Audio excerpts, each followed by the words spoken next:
మన తీసిన ఆవకాయలు ఇలా పెట్టాము మమ్మీ దేవుడికి. అలాగే పెట్టాలి, ఎందుకంటే దేవుడి గదిలో అయితే ఏ గాలి సోకదు, మనం కూడా శుభ్రంగా వస్తాం కదా. అందుకని దేవుడి గదిలోనే పెట్టుకుంటారు చాలామంది. మనకు కూడా వీలు బాగా ఉంది దేవుడి గదిలో పెట్టుకోవడానికి, అందుకని ఇక్కడే పెట్టేస్తాను అనమాట. అది వాసన కట్టడం అంటే అలాగా, అదే వాసన కట్టేయాలి. అంటే అక్కడ ఒక క్లీన్ క్లాత్ తీసుకుని అంటే పెట్టేయాలన్నమాట. ఓకే, బయటికి తీద్దాం. అంటే మనం పెట్టిన ఎన్ని కాయలమ్మా మనం పెట్టాం? 70 పెట్టాం. అది కూడా కొత్తపల్లి కొబ్బరి. అది మరీ పెద్దవి కాదు, మరీ చిన్నవి కాదు, మధ్యస్థంగా ఉన్నాయి.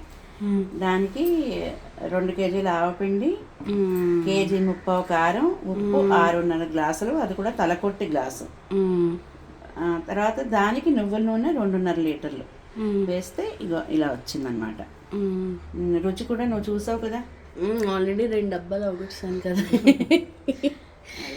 అయితే పెద్ద జాడీలు 2, చిన్న జాడీ 1, అంటే మనం తిన్నవి కాకుండా, అలా పంచిపెట్టినవి కాకుండా.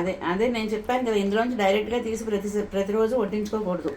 ఒక చిన్న అది కూడా గాడ్ సీసా అయితేనే ఉంటుంది. గాడ్ సీసాలో ఆవకాయ తీసేసుకుని ఒక సీసాలో పెట్టుకుని అక్కడ పెట్టుకోవాలి. ఇది ఎప్పుడు ఏ 15 రోజులకో మళ్ళీ అది అయిపోయింది అనుకో, ఏ 15 రోజులకి 20 రోజులకి, అప్పుడు మళ్ళీ ఇందులోంచి తీసుకోవాలి.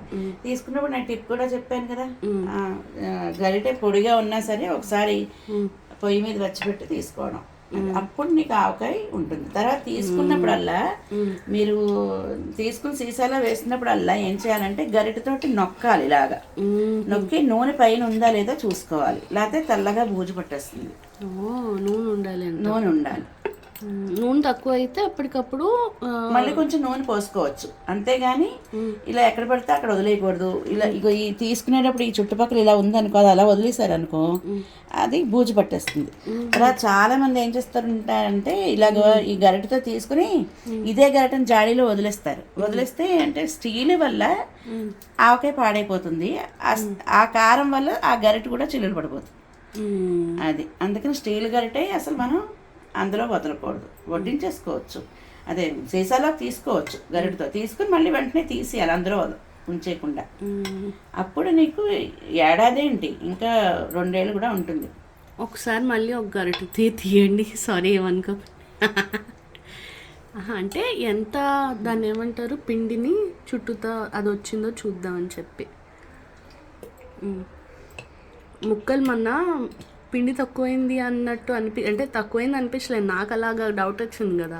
లేదన్న, కలిపినప్పుడు అలాగే ఉంటుంది, తర్వాత ఊరుతుంది. ఆ ముక్కల్లో ఉన్న పులుపు రసం ఊరుతుంది, తర్వాత ఈ నూనె ఇదంతా కలిపి ఆవా ఇదంతా కలిపి నీకు ఎక్కువే వస్తుంది. అదే ఇప్పుడు ముక్కలు చిన్న మొన్న ఎంత కొట్టించాం, ఇప్పుడు ముక్కలు కూడా అదిమాయి కదా, భలే ఉందమ్మా చూడ్డానికి ఎర్రగా. దాన్ని నాండం అంటారు. ఇప్పుడు నువ్వు కలిపిన తర్వాత 3 సార్లు కదపాలి అన్నావు కదా. ఇవాళ పెట్టామనుకో, మర్నాడు వదిలేసి 3వ రోజున కింద నుంచి పైకి కలిగి తిప్పాలి. అలా కలిగి తిప్పి మళ్ళీ దాన్నేమో చెప్పాను కదా, ఇలా పైన ఇలాగా గరిటతోటి నొక్కి నూనె ఉందో లేదో చూసుకుని, నూనె లేకపోతే మళ్ళీ నూనె వేసుకుని అప్పుడు మూత పెట్టేసి వాసన కట్టేయడమే. అలాగా 3వ రోజు ఒకసారి, అంతే. 3వ రోజు తర్వాత ఇంకో రోజు వదిలేసి ఇంకో రోజు మళ్ళీ ఇంకొకసారి చూసుకుంటే చాలు, సరిపోతుంది. అప్పుడే మనం సీసాలో తీసుకోవాలి, ఇంకెన్నిసార్లు మళ్ళీ అస్తమానం మూత తీసి పెట్టి అలా చేయకుండా. అది ఏ తడి అది కూడా లేకుండా ఉండాలి, తడి ఉండకూడదు. నూనె ఎన్ని లీటర్లు పట్టిందన్నా? 2.5 లీటర్లు పట్టింది ఎగ్జాక్ట్.